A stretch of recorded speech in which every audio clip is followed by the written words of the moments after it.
어려운 문제가 있다든지 혹은 제 자녀들의 삶에 뭔가 해결해야 될 그런 문제가 있을 때, 제 힘으로 되지 않을 때 저는요 이 상자를 열죠. 그리고 안에 계신 하나님을 모셔 나오게 합니다. 하나님 나오셔서 저 좀 도와주세요. 그런데 사실 하나님과 항상 동행한다는 게 편한 일만은 아니거든요.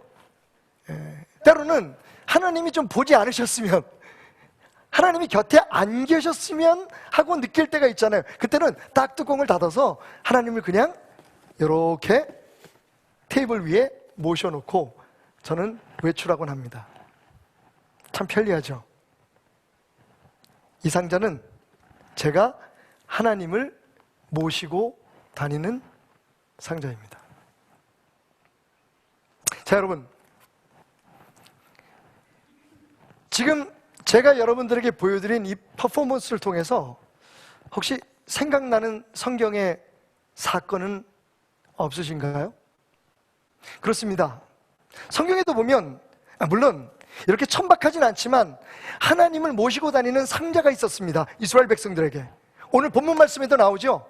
오늘 본문 말씀에도 보면 하나님을 모시고 다니는 상자가 있었어요. 아니, 정확히 말하자면 하나님의 임재를 상징하는, 우리가 법궤 혹은 언약궤, 영어로는 아크라고 말하는 그 상자가 바로 오늘 제가 여러분들에게 이 퍼포먼스를 통해서 설명해 드리려고 했던 바로 그 성스러운 상자입니다.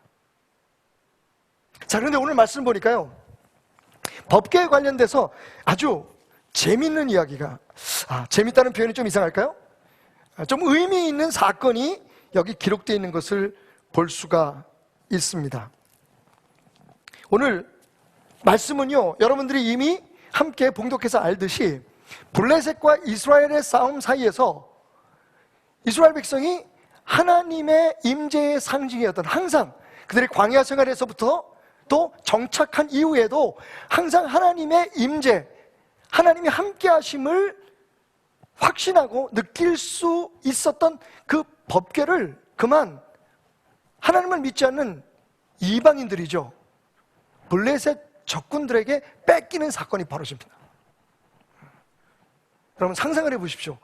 아니, 법궤를 뺏겨? 하나님을 뺏겨? 있을 수 없는 사건 아닙니까? 근데 분명히 오늘 성경은 말하기를 그 법궤를 빼앗겼을 뿐만 아니라 상당한 숫자의 이스라엘의 군사들이, 젊은이들이 목숨을 잃었다고 성경은 말하고 있습니다. 도대체 하나님의 백성들에게 무슨 일이 일어났던 걸까요? 오늘 이 말씀을 통해서 하나님은 우리에게 무엇을 깨닫기를 원하실까요?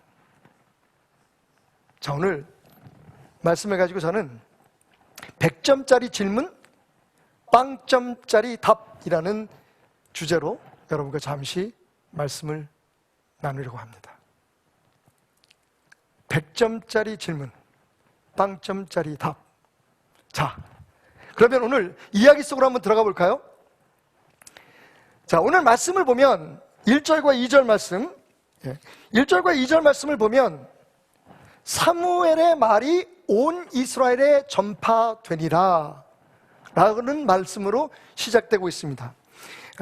정확히 말하자면 제가 가지고 있는 성경, 아마 여러분이 가지고 있는 성경에도 그렇게 표시가 되어 있을 거예요. 보면 이 사무엘의 말이 온 이스라엘에 전파되니라 라는 말씀 다음에 이렇게 동그라미 같은 게 이렇게 표시되어 있는 것을 보실 수가 있을 겁니다. 사실은 이 앞에 이 말씀과 뒤에 이어지는 이 이야기가 분리되어 있다는 것을 뜻하는 거죠. 어찌 보면 직접적인 관계가 없어 보입니다. 사무엘이 말이 온 이스라엘에 전파된 것과 이스라엘이 블레셋과 전쟁을 벌여서 그 전쟁 가운데 법궤를 잃어버린 것이 무슨 상관이 있을까? 그죠? 꽤 흥미로운 부분입니다. 그런데 사실 그보다 더 흥미로운 부분이 있죠. 그게 뭐냐면 말씀드렸듯이 법궤를 빼앗겼다는 겁니다. 자, 그렇다면 이 사건을 통해서 우리가 깨달아야 될 첫 번째 진리는 무엇일까요? 자, 사무엘의 말이 온 이스라엘에 전파되리라라고 하는 말씀에 이어서 이 사건이 기록되어 있다는 것만큼 우리가 주목해야 될 말씀이 여기 있는데 바로 이 부분입니다. 2절 말씀 보니까 블레셋 사람들이 이스라엘에 대하여 전열을 벌이니라. 자, 여기서 블레셋 사람들이 주어잖아요. 그러니까 아마 이 싸움은 무슨 이유 때문에 싸우게 되는지 정확히 알지 못하지만 블레셋 사람들이 이스라엘에 대하여 싸움을 걸어왔다라고 볼 수가 있습니다. 그러니까 먼저 싸움을 걸어온 사람들은 블레셋 사람이다. 자, 거기까지는 우리가 편안하게 이해할 수 있는 부분입니다. 그래서 그 둘이 싸웠겠죠. 싸움을 걸어왔으니까 마땅히 그 싸움에 응전을 해야 됐을 것입니다. 그런데 중요한 것 바로 이 말씀입니다. 이스라엘이 블레셋 사람들 앞에서 패하여 그들에게 전쟁에서 죽임을 당한 군사가 4,000명가량 되었다는 겁니다. 여러분, 4,000명의 젊은이들이 죽었습니다. 이 전쟁에서.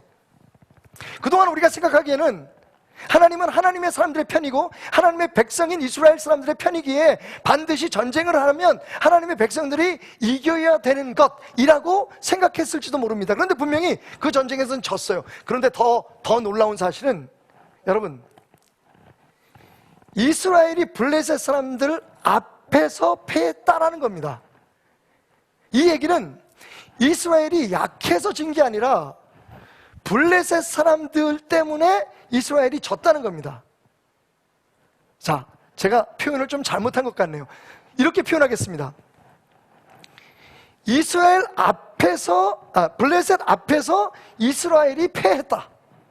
그러니까 이스라엘이 잘 못 싸워서 진 게 아니라 블레셋 사람들 때문에 이스라엘이 지게 되었다는 것을 뜻하는데, 이 이야기는 무엇을 의미하냐면요, 사실은 이 전쟁에 지고 이기는 데에 이스라엘의 능력은 별 의미가 없었다는 겁니다.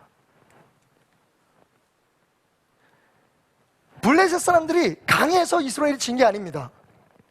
그냥 블레셋 앞에서 진 겁니다. 자, 예전에 우리가 가지고 있던 그 개역 성경이라든지 아니면 공동번역이나 새번역 같은 데 보면 사실 이 부분이 조금 애매하게 번역이 되어 있는 것을 볼 수가 있어요.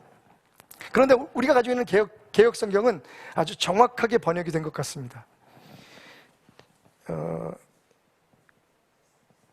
제가 미국 영어 성경 번역인 NIV를 사용하고 있다는 것을 여러분들이 조금 이해해 주시면서 들어주시면, 영어로 말하면 이 부분이 Israel was smitten before the Philistines 라고 영어에 번역이 되어 있습니다. 그러니까 이스라엘이 블레셋 사람들 앞에서 smitten, 얻어 터졌다는 뜻이죠. 패했다는 뜻입니다. 그러니까 여기서 이스라엘이 못해서 블레셋이 세서 이게 중요한 게 아니라 그냥 이스라엘이 블레셋 사람들 앞에 졌다는 거예요.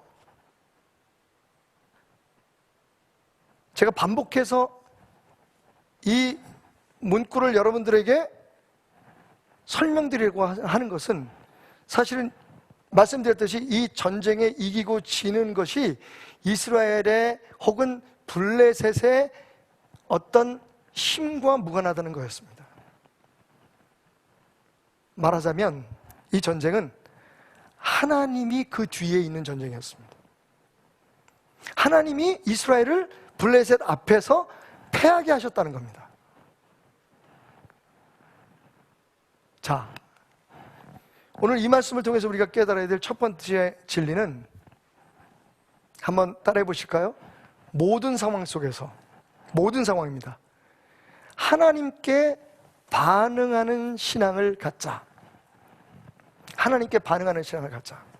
여러분, 문제에 반응하는 게 아니라, 우리 앞에 있는 어떤 사건과 사고에 반응하는 게 아니라, 모든 일들이 하나님의 허락하심, 하나님의 품 안에서 이루어짐 없이 이루어질 수 없다는 것을 우리가 깨닫고, 우리의 삶에 어떤 문제가 생기거나 우리의 삶에 어떤 어려움이 생길 때 그 문제를 풀려고 애를 쓰거나 그 어려움에 대해서 어떻게 해결해 보려고 조급하게, 다급하게 혹은 절절하게 그 답을 찾으려고 하지 말고, 여전히 우리의 삶에 좋은 일이든 나쁜 일이든 승리하는 일이든 심지어는 패배하는 이들까지도 하나님께서 그 뒤에 계신다라고 하는 것을, 하나님의 손 안에서 이루어지는 하나님의 섭리 속에 여전히 존재하고 있는 사건들이며 그런 사고들이라는 것을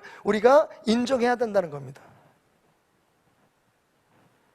오늘 이스라엘 백성들이 블레셋 사람들 앞에서 패했다. 여러분, 그건 블레셋이 이스라엘보다 강해서가 아닙니다. 혹은 이스라엘이 블레셋보다 약했기 때문이 아닙니다. 전략의 문제도 있었고, 그리고 물론 그 군사적인 능력에도 차이가 있을지 모릅니다. 그렇지만 오늘 성경은 정확하게 표현합니다. 뭐라고요? 그렇게 되게 하셨다는 겁니다. 이스라엘이 블레셋 사람들의 앞에서 패하게 하신 것, 하나님의 뜻이었습니다. 여기서 제가 이런 질문을 한번 여러분들에게, 퀴즈입니다. 혹시 이 퀴즈를 맞히신 분이 계시면, 정확하게 맞히신 분이 계시면, 우리가 줌으로 이렇게 지금 부흥회를 하고 있잖아요. 그러니까 아마 제가 상품도 제가 쏴드릴 수 있을 것 같아요. 계좌번호를 보내주시면 제가 유로로 그 100유로를 여러분들에게 상금으로 걸고, 지금부터 퀴즈를, 눈들이 다 커지시네요. 자, 100유로짜리 질문입니다. 여러분, 잘 아시는 토끼와 거북이 이야기 아시죠? 답을 아시는 분은 손을 드셔야 돼요. 제가 지금 여러분을 화면으로 보고 있습니다. 어느 가정의 손이 제일 먼저 올라가는지 한번 제가 보겠습니다. 여러분, 100유로짜리 100유로짜리 퀴즈입니다. 토끼와 거북이 얘기를 잘 아시죠? 누가 이겼나요? 거북이가 이겼죠. 벌써 손이 번쩍번쩍 올라오는데 그건 문제가 아니었습니다, 여러분. 자, 거북이가 이겼는데, 질문은 이겁니다. 왜 빠른 토끼보다 거북이가 이길 수 있었을까요? 이 토끼와 거북이 이야기 중에서 거북이가 이긴 이유, 어디? 화면에, 지금 혼자서 이렇게 열심히 손을 들고 계신 자매님, 잠깐만, 제가 이렇게 얼굴만 봐가지고는 어떻게 특정할 수가 없어서요.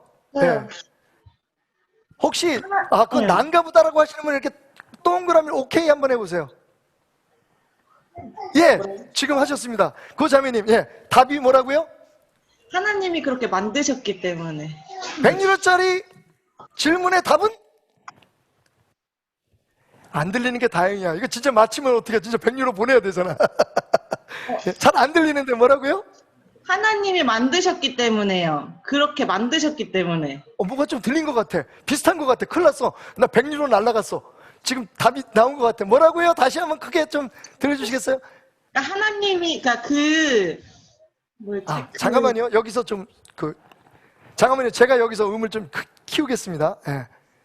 이게 중요한 거예요, 목사님. 100유로짜리, 100유로짜리. 자, 작가가 됐나요? 그렇게 만들었기 때문에요.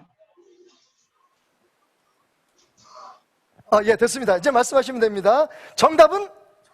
그러니까 하나님이 그렇게 만드셨기 때문에요. 이거 어떡하지? 정답이었습니다. 박수! 자매님 조남이 어떻게 되세요? 이름이? 김세예요. 이름? 김세예. 잘 안 들린다. 김세예. 김혜예? 세예요. 집사님? 네. 집사님이요? 네. 우리 김 집사님이 100유로짜리 당첨되셨습니다.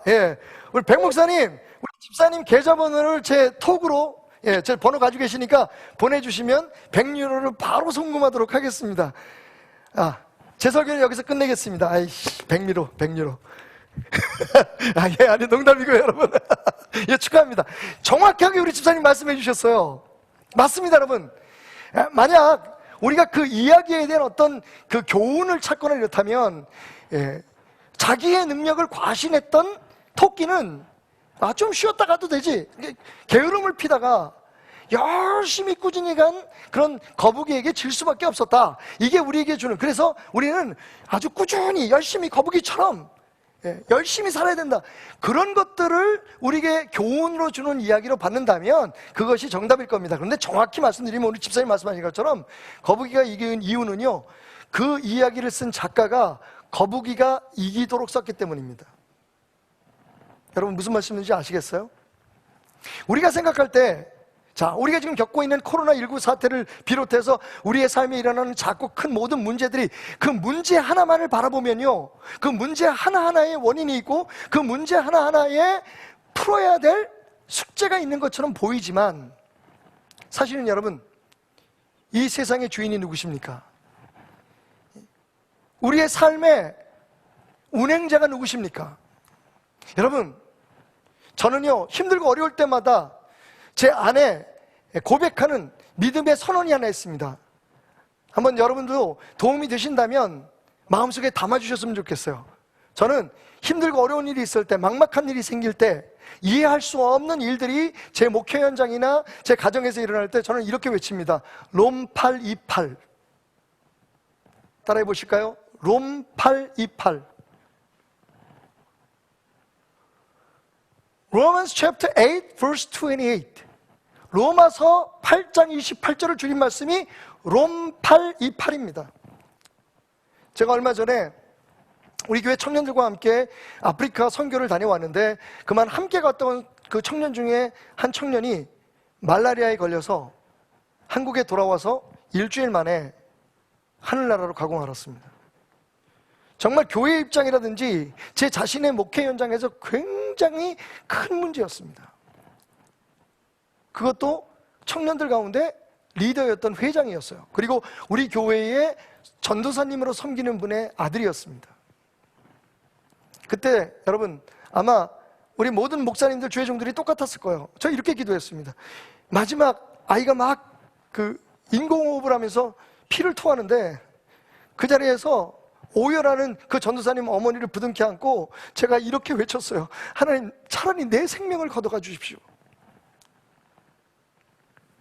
그 일로 사실 저는 그 아이가 주일 아침 새벽 3시 반쯤 하나님의 부름을 받았는데 첫 예배를 드리고 난 후에 저희 교회 당회를 소집하고 제가 사직서를 냈습니다.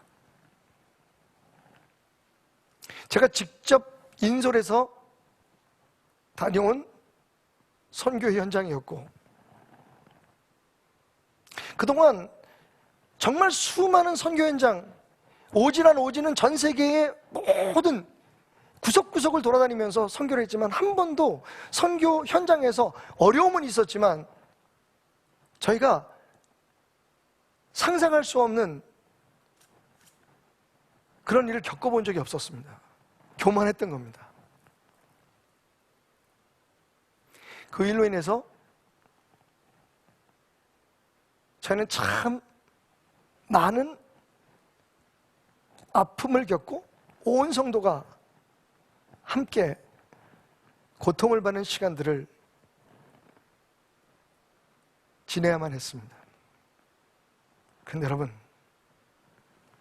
놀라운 건요, 그 일로 인해서 마치 우리가 무너질 것 같았죠. 제 사역이 완전히 끝이 날 줄 알았죠. 그러지 않았습니다. 오히려 성도들 가운데 몇 성도가 주먹을 불끈 쥐고 일어났어요. 기도하다가 흐르는 눈물을 닦고 벌떡 일어났습니다. 그리고 교회를 향해서 외치기 시작했어요. 우리가 만약 여기서 이 일로 인해서 선교하는 일을 멈춘다면, 조금이라도 선교하는 데 대해서 위축된다면 그건 아마 사탄이 가장 기뻐할 일이다. 어쩔 줄 모르는 저에게, 연약하고 부족한 이 종에게 찾아와서 이렇게 외쳤어요. 목사님, 정말 목사님 믿음 그것밖에 안 됩니까? 우리가 그런 목사님을 여태까지 담임 목사라고 생각하고 따라온 겁니까? 목사님 우리에게 말씀하셨죠. 하나님은 모든 것을 합하여 선을 이루시는 분이라고. 우리는 생생하게 기억합니다. 목사님 그 말씀하실 때 여기서 모든 일이라고 하는 것은 말 그대로 everything, 좋은 일뿐만 아니라 힘들고 나쁜 일, 행복한 순간뿐만 아니라 불행하고 고통스러운 그런 순간에 우리가 겪게 되는 모든 일, 정말 모든 일을 통해서 하나님은 하나님의 가장 선하고 아름다운 계획을 이루어 주신다. 목사님 그렇게 말씀하셨잖아요. 그렇다면 오늘 우리가 겪고 있는 이 온 교회가 함께 아파하는, 그리고 목사님이 절절히 통곡하며 땅을 치는 이 사건이야말로 선을 이루시고 큰 일을 이루시기 위한 하나님의 섭리 속에 있는 일이라 우리는 믿습니다. 사랑하는 아들을 잃은 것은 가슴 아픈 일이지만, 목사님, 우리는 하나님의 선한 계획을 믿습니다. 그래서 그때부터 저희 교회에 새로운 선교의 바람이 불어오기 시작했습니다. 성도들이 스스로 NGO를 만들고, 성도들이 스스로 지원하는 각 나라의 법인을 만들어서, 후원 법인을 만들어서 지금 저희 교회는 그 일로 말미암아 성도들이 직접 운영하는 선교단체들이 여기저기 생겨나게 되었습니다. 그리고 교회에서 선교를 총괄적으로 해나갈 때보다 오히려 성도들이 더 열심히 자기가 맡은 나라에 대해서 정말 열심히 선교를 하는 일들이 지금도 일어나게 되었습니다.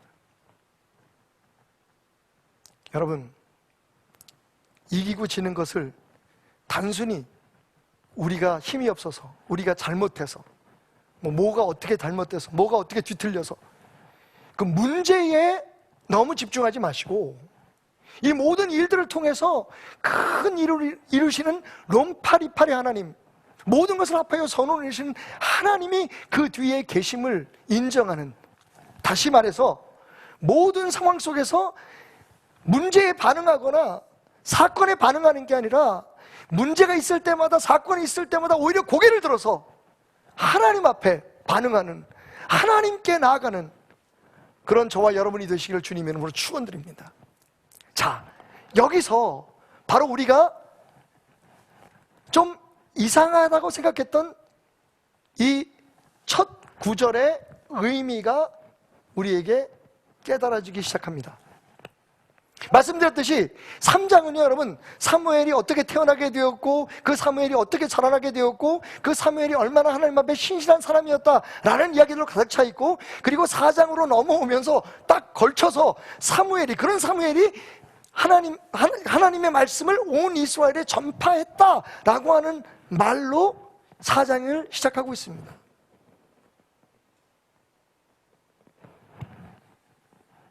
이 블레셋과 이스라엘의 싸움이 사무엘이 그 말을 온 이스라엘에 전파한 것과 무관하지 않다는 겁니다. 이 사건이 터졌을 때 예상치 못했던 어려움을 만났을 때 이스라엘은 사무엘이 말했던 하나님의 말씀, 사무엘이 권했던 하나님을 의지하라고 하는 말씀으로 돌아갔어야만 했습니다. 여러분, 적어도 하나님의 허락하심 없이 우리의 삶이 일어나는 일은 아무것도 없습니다. 그리고 그 하나님은 우리의 삶에 그런 일들이 일어나게 허락하실 뿐만 아니라 우리의 삶에 일어나는 그 모든 일들을 해결해 주실 수 있는 능력을 가지고 계신 분임을 기억하시기 바랍니다. 영국에 사시면서 여러분의 문제가 무엇입니까? 지금 우리 모두가 다 함께 전 세계적으로 겪고 있는 코로나19 사태, 이 팬데믹 뿐만 아니라 여러분 개인적으로, 가정적으로, 자녀들의 삶에, 그리고 그 영국이라는 낯선 곳에서 여러분들이 정착하고 살아가면서 경제적인 어려움, 그 외에 여러 가지 많은 문제들이 있을 줄 믿습니다. 그 문제 하나하나에 집중하지 마시고 그 모든 일을 통해 당신의 삶에 그 놀라운 계획과 놀라운 축복을 이루시는 하나님께 나아가는 여러분 되시기를 주님의 이름으로 축원드립니다. 자, 이런 어려움을 겪은 이스라엘 백성들은 어떻게 했나요? 3절입니다. 백성이 진영으로 돌아오매 이스라엘 장로들이 이르되, 주목하십시오. 여호와께서 어찌하여 우리에게 오늘 블레셋 사람들 앞에 패하게 하셨는고. 여러분, 100점짜리 질문입니다. 말씀드렸듯이 이 전쟁에서 진 그 사실을, 지금 하나님께서 우리를 패하게 하셨다고 그들이 인정하고 있습니다. 그리고 패하게 한 이유가 뭐냐고 묻고 있습니다. 정확하게 지금 우리가 함께 말씀을 나누면서 깨달았던 그 질문을, 그 원인을 하나님께 찾고 있다는 하는 겁니다. 이런 면에 있어서 이 질문은 100점짜리 질문입니다. 우리가 이렇게 해야 됩니다. 그죠? 우리의 삶에 어떤 문제가 있을 때 그것이 겉으로 보기에는 세상에서 우리가 겪는 문제, 물질 때문에 겪는 문제, 자녀 교육의 어려운 문제, 이민 사회에서 우리가 겪게 되는 어려움, 그렇게 단순하게 생각될 수 있지만 사실은요, 하나님의 섭리 안에, 하나님의 계획하심 밖에 있는 것은 아무것도 없다는 것을 깨달을 때 우리가 그런 문제 앞에서 하나님 어떻게 할까요? 하나님 무엇이 문제입니까요? 라고 질문하는 것이 정답이라는 거죠. 그러니까 이 질문은 완벽했습니다. 자, 그런데 문제는 뭡니까? 우리 빵점짜리 대답을 한번 찾아볼까요? 그래서 그들이 어떤 소위 이 이스라엘의 장로들, 이스라엘의 대표들이 어떤 답을 내놓습니까? 이렇게 말합니다. 여호와의 언약궤를 실로에서 우리에게 가져오자. 여러분, 질문은 100점짜리였는데 답은 빵점짜리입니다. 이 사람들이 내린 결론이 뭐냐? 하나님이 왜 우리를 패하게 하셨지? 그러면서 맞아, 법궤가 우리한테 없어서 그랬어. 우리가 법궤 가져오는 걸 잊어버렸구나. 법궤를 빨리 가져오자. 여러분, 이 답은 빵점짜리였습니다. 왠지 아시죠? 이후에 여러분 사건이 어떻게 전개되었는지 제가 굳이 말씀드리지 않아도 여러분은 잘 알고 계실 겁니다. 처음에는 4,000명밖에 죽지 않았지만 나중에는요, 여러분 몇 사람이 죽습니까? 이 일로 인해서 결국 이스라엘 사람들이 3만 명이 죽습니다.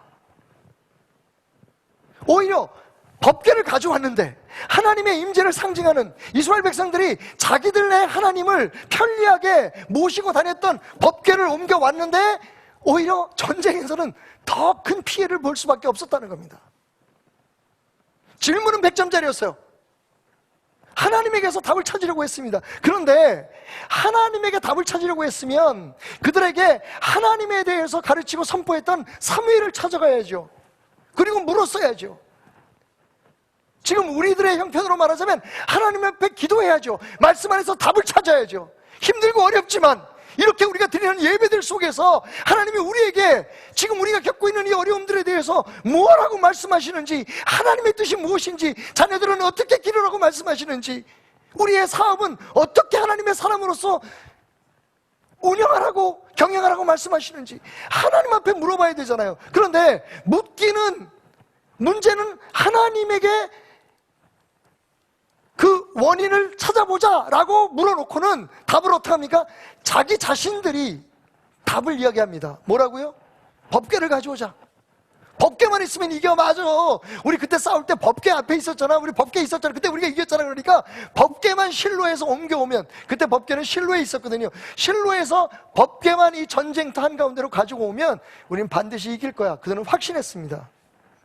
이에 백성이 실로의 사람을 보내어 그룹 사이에 계신 만군의 여호와의 법궤를, 만군의 여호와의 법궤를, 여러분 주목하시기 바랍니다.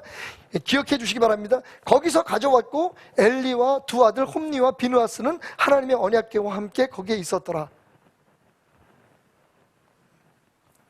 여러분, 그러면 이겼어야죠.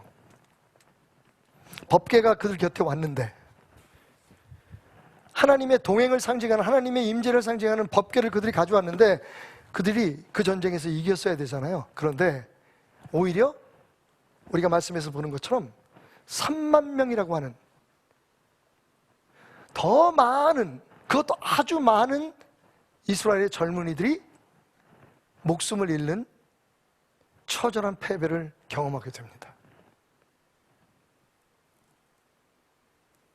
여러분, 무엇이 문제였을까요? 자, 지금부터 이 장면을 기억해 주시기 바랍니다. 여러분, 제가 여호와의 언약궤를 가져왔다는 것을 기억해 주시라고 말씀드렸죠. 문제가 뭐였는지 아십니까, 여러분?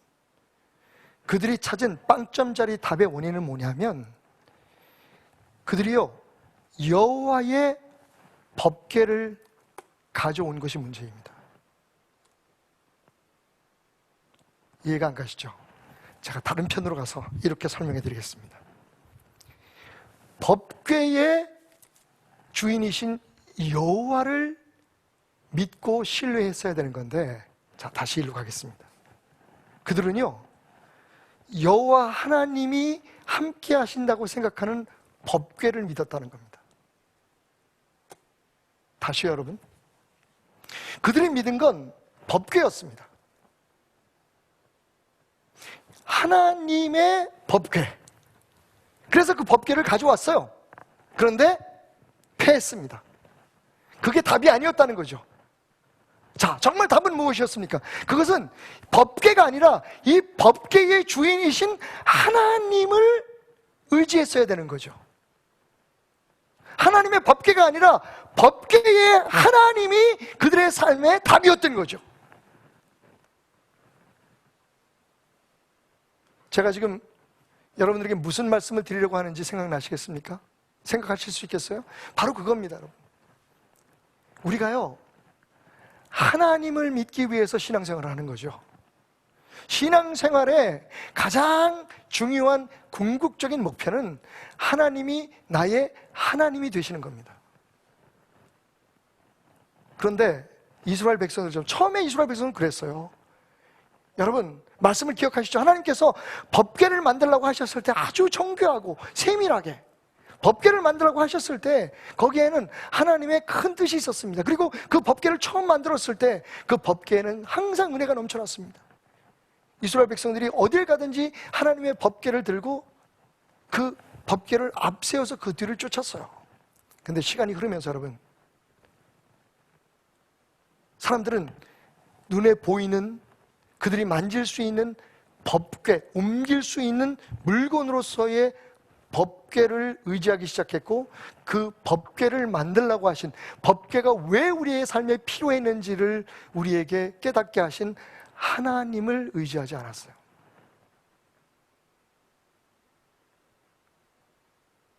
신앙이 아니라 종교화된 거죠. 저는 오늘 여러분과 함께 정말 가장 우리 신앙에 지금 꼭 되찾아야 하는 가장 중요하고 기본적인 깨달음을 나누려고 하는 겁니다.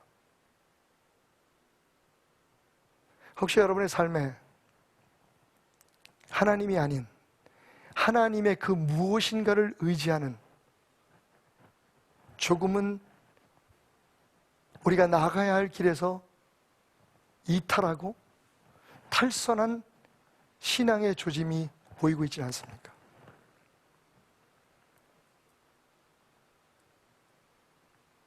답은 하나님입니다.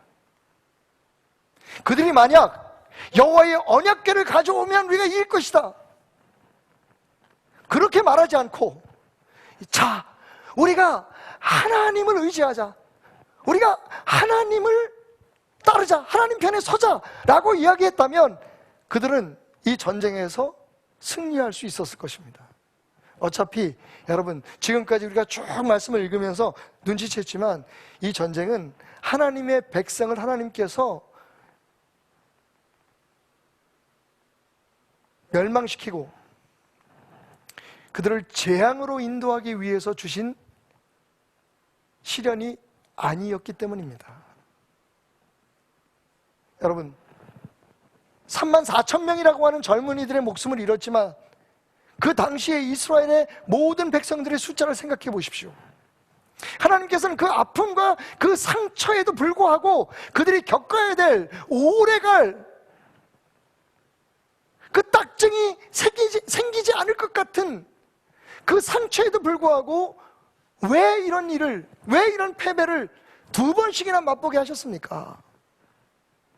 여러분, 이 말씀의 메시지는 분명합니다.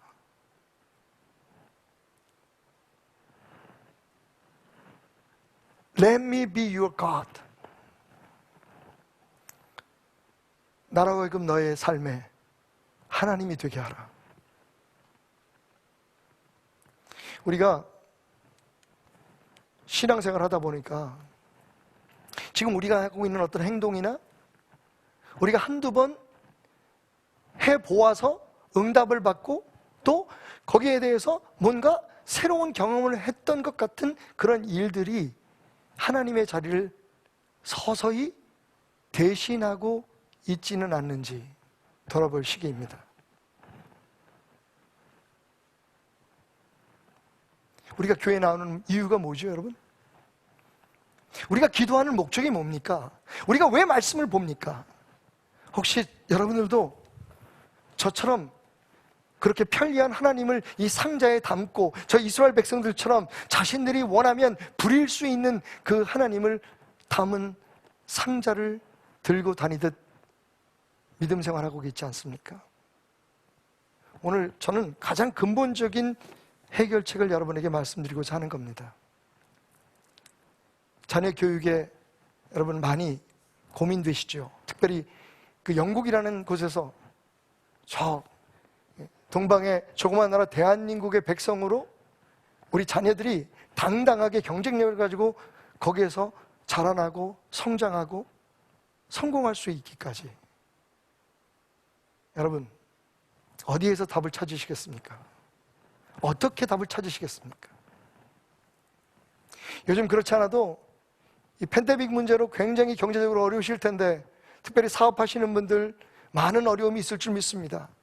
자영업을 하시는 분들 참 막막하실 줄 믿습니다. 자, 그런데 여러분, 진짜 문제가 불경일까요? 내가 겪고 있는 지금 이 어려움일까요? 저는 요즘 여러분과 함께 비대면으로 우리 교회에서 예배를 드리면서 참 많은 것을 생각합니다. 제가 최근에 깨달았던, 그래서 많이 울고 하나님 앞에 회개했던 것은 이것이었습니다. 박태남 목사, 넌 그동안 네가 설교하는 것을 사랑했어. 너는 목회를 즐겼어. 네가 정작 사랑해야 할 것은 설교하는 너의 행위가 아니라, 설교라는 그 행위가 아니라, 그 사역이 아니라 그 설교 말씀을 듣는 성도들을 사랑해야만 했어. 박태남 목사야, 너는 네가 교회가 부흥하고 또 네가 하고 싶은 대로 목회를 하는 그 자체를 즐겨야 하는 것이 아니라, 그 목회를 통해서 하나님의 사람으로 성장하고 하나님의 사람으로 양육되어야 될 너의 사랑하는 양들, 내가 너에게 맡긴 나의 양들을 사랑하고 그들과 함께하는 시간들을 즐거워해야 했어.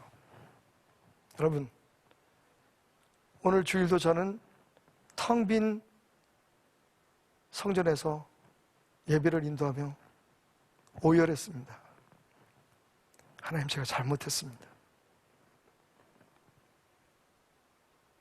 여러분, 잃어버린 법궤를 통해서 배우십시오.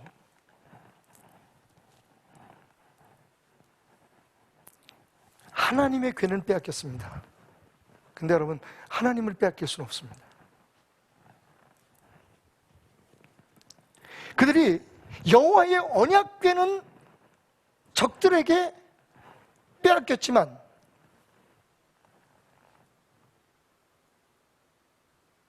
하나님은 그 누구도 우리에게서 빼앗갈 수 없습니다.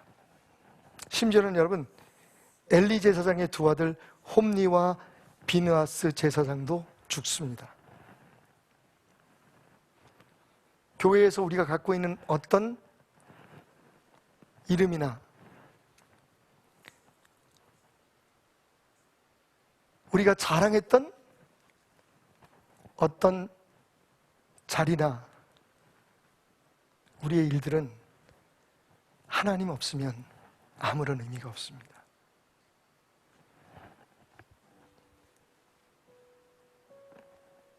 우리는 그동안 너무 우리의 편의대로, 우리의 자의대로,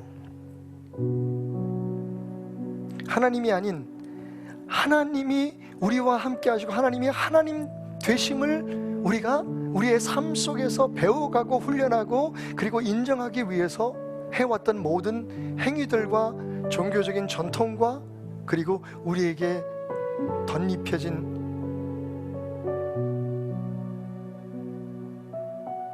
이름과 가면에 치중해 있던 것은 아닙니까? 이 사건을 통해서 오늘 하나님은 우리가 정작 붙들고 신뢰하고 따라야 할 것이 법궤 혹은 율법이 아니라 그 율법의 주인이신 법궤를 우리에게 주심으로 하나님이 하나님 되심을, 우리와 함께 하시는 하나님을 깨닫게 해주신 하나님 자신을 신뢰하고 그 안에서 답을 찾으라고 깨달음을 주십니다. 그 법궤가 돌아오는 날, 다윗은 하나님의 인정하심, 하나님의 승인하심을 기뻐하는 제사를 드리며 하나님 앞에 드려진 그 희생 양과 소의 피 위에서 바지가 감겨 부끄러운 부분이 드러날 때까지 춤을 춥니다. 법궤가 돌아와서가 아니라 하나님을 다시 신뢰할 수 있게 되었다는 것, 하나님이 다시 우리에게 돌아오셨구나. 사실 하나님은 한 번도 떠난 적이 없으시지만 하나님을 우리가 되찾았구나 하는 그 기쁨에 다윗은 미친 듯이 제물의 흥건한 피 위에서 춤을 춥니다. 예수 보혈의 능력을 상징하는 그 제단 앞에서. 여러분, Let God be God in your life. 하나님으로 여러분의 삶에 진짜 하나님이 되게 하십시오. 그러면 하나님께 모든 결정권과 하나님의 모든 문제의 답을 물어야 합니다. 당신의 생각, 당신의 판단, 혹은 당신이 이제껏 전통적으로 혹은 습관적으로 어디서 배워오고 훈련되어진 방식이 아니라 지금 하나님이 원하시는 그것이 무엇인지를 Let God be God in your church. 여러분이 사랑하는 교회, 아름다운 교회에 하나님이 하나님 되시기를 소원합니다. 이 어렵고 힘든 때에 우리 하나님을 다시 찾아갑시다. 아니, 이미 우리 안에 계셔서 우리를 기다리고 계셨던 그 하나님 앞에 나아갑시다. Let God be God in your family. 여러분의 가정의 진짜 주인이 당신이 아니라 하나님이 되게 하십시오. 우리에게 필요한 건 법궤가 아닙니다. 우리가 필요한 건 어떤 종교적인 행위가 아닙니다. 그것을 통해서, 법궤를 통해서 우리가 만나게 되는, 우리와 함께 동행하시는 법궤의 하나님이 답인 것입니다. 최근에 밥소록이라고 하는 찬양사역자와 함께 예배 세미나를 인도한 적이 있었습니다. 정말 답답했어요. 왜냐하면 이 밥소록이는 말 그대로 성대가 너무 심각하게 고장이 나서 거의 목소리를 내지 못하는 분이셨습니다. 그러니까 그분과 함께 그분이 하는 말씀을 통역을 하면서 같이 세미나를 인도하는데 정말 처음에는요, 아니 하나님 왜 이런 분을 보내셨습니까? 얼마나 찬양을 잘하고 얼마나 예배에 대해서 정말 살아있는 예배를 본으로 보여줄 수 있는 사람들이 많은데, 그런데 하루 이틀 지나면서 그분의 간증을 듣는 가운데 제가 그만 또 한 번 하나님 앞에 저의 교만함과 어리석음, 저의 무지함을 내어놓고 무릎을 꿇을 수밖에 없었습니다. 뉴욕에 있는 자이언 펠로우십 처치의 목사로서 13년을 사역하면서 피아니스트세요. 찬양에 관한 여러 가지 책을 썼고 최근에 쓴 책은 Secret Place라고 하는 책인데 한국말로는 하나님이 당신의 이야기를 쓰고 계십니다라고 하는 제목으로 번역된 책입니다. 이 책에도 잠깐 그 간증이 나왔는데 여러분 생각해 보십시오. 찬양 사역자요, 피아니스트요, 그리고 자이언 펠로우십 처치의 큰 목회를 하고 있던 이 목사님이 어느 날 금요일 저녁 1992년 그때쯤일 겁니다. 7월 달에 금요일 날 밤 예배를 인도하고 찬양을 인도하고 집에 오는데 갑자기 목이 아팠습니다. 목에 뭐 구슬 같은 게 있는 것이 느껴졌던 거죠. 그래서 바로 이비인후과를 갔더니 그게 상상하지도 못했던 성대 안의 질병이었던 거예요. 그래서 그것을 제거하는 수술을 그냥 간단하다고 해서 그냥 아무 생각 없이 병원에 들어가서 마취하고 수술을 했는데, 레이저 시술을 했는데 그만 그 과정에서 완전히 성대가 타버리고 말았습니다. 소리를 못 내시는 거예요. 그 후에 20년 동안 이분은요 마이크를 거의 입에 삼키듯이 가까이 대고 속삭이듯 말을 하면서 지금 전 세계를 돌아다니며 간증을 하고 세미나를 하십니다. 참된 예배가 무엇인가를 자기의 삶을 통해서, 그 비극을 통해서 깨닫게 하신 하나님을 이야기하고 다니죠.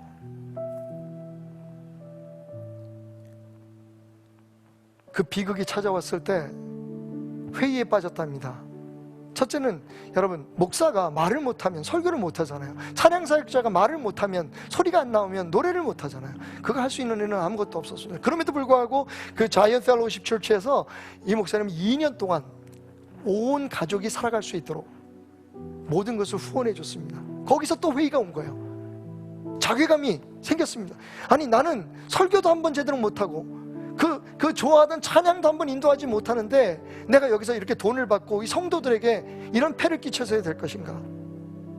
그런데 정작 가장 큰 문제는, 하나님, 근데 내게 왜, 하필이면 왜 나에게 이런 고난을 주셨습니까? 난 그것을 이해할 수가 없습니다라고 하는 고통이었다는 거죠.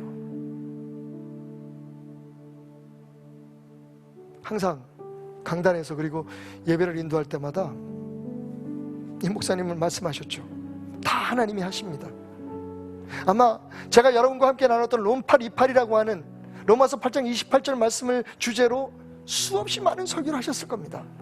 다 하나님이 하십니다라고. 그런데 정작 자기의 보컬 코드를, 자기의 성대를 가져가신 하나님은 이해할 수 없었던 거예요. 그 아픔과 고통 속에 소르기는 하나님의 음성을 듣습니다. 어느 날 기도하는데, 기도하다 지쳐 쓰러지는데 이런 음성이 마음에 들려오는 것 같더래요. 밥, 너는 나를 주유소처럼 생각하는구나. 네가 정말 좋아하는 건 네가 운전하고 싶은 포르쉐 자동차지. 근데 그 자동차를 운전하려면 가기 싫어도 꼭 들려야 될 곳이 있지. 그게 바로 주유소 아니니? 봐, 네가 정말 즐기고 네가 정말 행복해했던 것은 내가 아니었어. 네가 하는 일들이었지.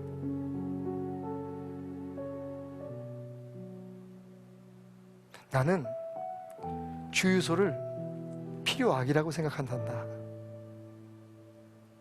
네가 원하는 드라이브를 하기 위해서, 네가 원하는 차를 몰기 위해서 어쩔 수 없이 들려야 하는 주유소, 네가 나를 생각하는 그 마음을 나는 참 싫어했단다. 수십 년을 주님을 위해서 일했다고 생각했습니다. 수십 년을 하나님이 맡기신 일을 하고 있었다고 스스로 생각했습니다. 자녀들도 믿음으로 키우고 모든 것이 다 잘 되어 간다고 생각했고, 나처럼 믿으면 아무런 문제가 없을 것이라고 생각했습니다. 그때 하나님이 말씀하신 거죠. 아니, 네가 믿은 건 내가 아니었어. 네가 원하는 건 내가 아니었어. 네가 원하는 건 네가 정작 하고 싶은 일, 네가 진짜 갖고 싶은 것을 갖게 하고 할 수 있게 도와주는 그런 하나님이었지.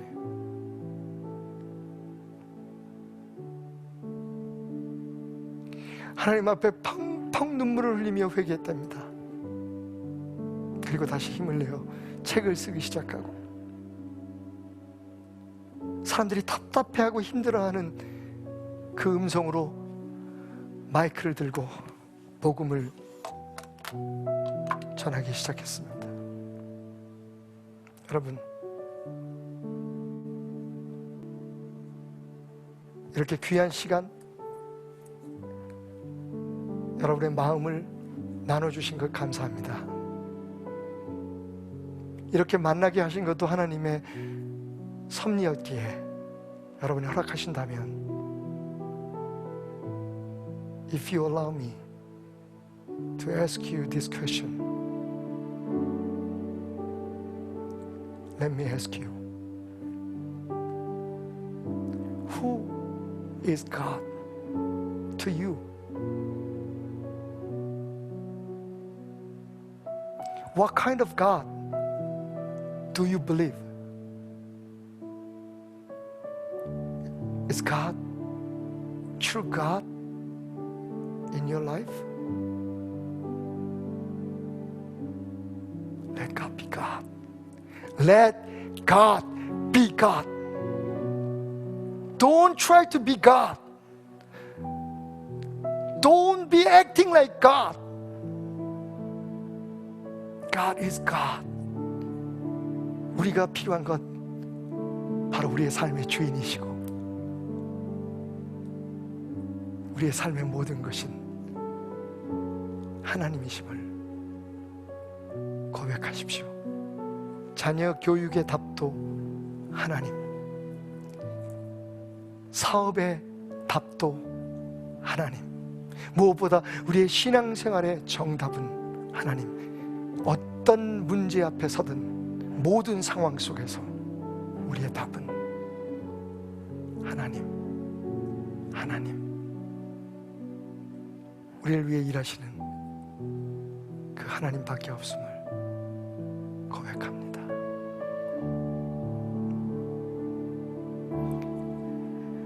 날이 저물어 갈 때, 빈들에서 걸을 때, 그때가 하나님의 때.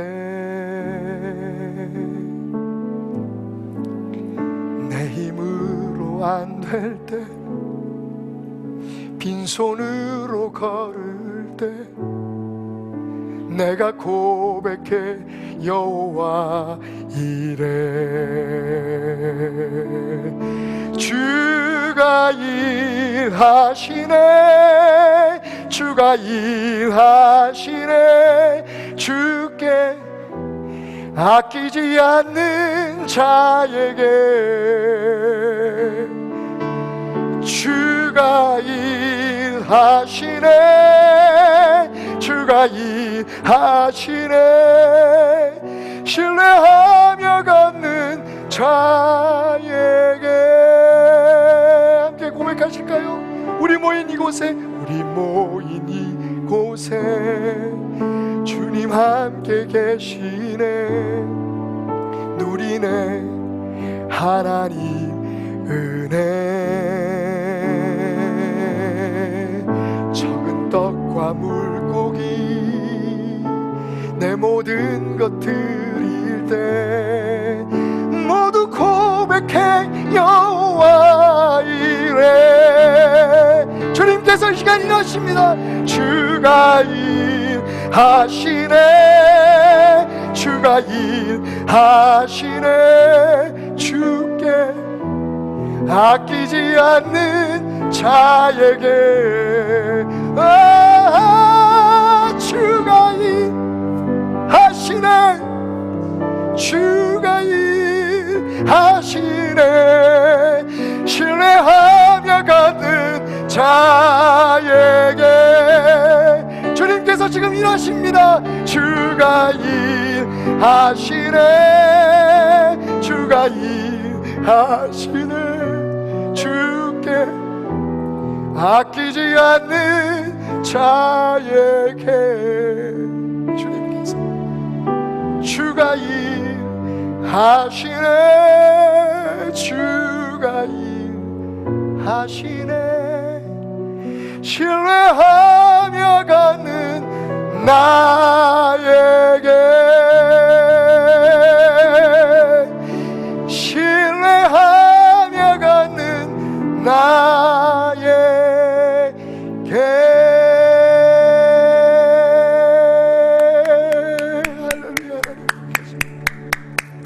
하나님, 오늘 하나님이 나의 하나님됨을 다시 한번 깨닫고 외칩니다. 그동안 하나님을 믿는다고 하면서도 하나님을 하나님 되게 하기 위해서 우리에게 허락하신 모든 축복의 통로를 마치 하나님인 것처럼 우리가 섬겨왔고, 거기에서 우리가 원하는 답을 찾기 위해 우리에게 편리한 하나님을, 우리에게 필요한 하나님을 찾아왔습니다. 이제 하나님, 우리가 하나님의 법궤가 아니라, 하나님의 교회가 아니라 그 교회의 하나님, 그 법궤의 하나님을 우리의 삶의 답으로, 우리의 삶의 전부로 다시 고백하며 믿고 주님 앞에 섭니다. 주여, 우리 아름다운 교회의 모든 성도들, 가정과 하는 일들과 특별히 어린 자녀들의 삶에 하나님 되심을 인정하는 자들에게 주어지는 축복이 있게 하소서. 부족한 종, 잠시 어눌한 혀로 하나님의 말씀을 증거한다고 외쳤지만 잘못 증거된 것 있으면 하나님, 저들의 삶 속에서 제거하여 주시고, 만약 하나님 앞에 꼭 증거되어야만 했던 하나님 보시기에 아름다운 말씀이 있었다면 저들의 뼛속에 스며들어 주여, 평생 살아가는 동안 하나님이 하나님 되심을 자랑하며 하나님을 하나님으로 섬기며 살아가는, 그래서 더 열심히 교회를 섬기고 더 열심히 충성하고 헌신하며 하나님이 세우신 주의 종의 말을 하나님의 말씀으로 성별하여 듣고 분별하여 듣고 그 말씀 가운데 새 힘을 얻고 용기를 얻고 축복을 누리는 우리 아름다운 교회 성도들이 되게 하여 주옵소서. 오늘도 부족한 종 단위에 홀로 두지 않으시고 함께 역사하시며 인도하신 성령님을 찬양합니다. 부족한 것 부르시고 사용하신 하나님께 영광을 올려드립니다. 축복하소서. 하나님의 자녀들을 축복하소서. 아름다운 교회와 세우신 주의 종, 그 가정과 아름다운 교회의 모든 사역들 위해 하나님 함께 하소서. 특별히 마지막으로 기도합니다. 하나님, 우리의 조국 대한민국에 세우신 모든 교회들을 축복하시고, 아름다운 교회에 하나님 사랑하는 성도들이 살아가는 그 땅 영국을 축복하소서. 예수 그리스도의 귀하신 이름으로 기도드렸습니다. 아멘.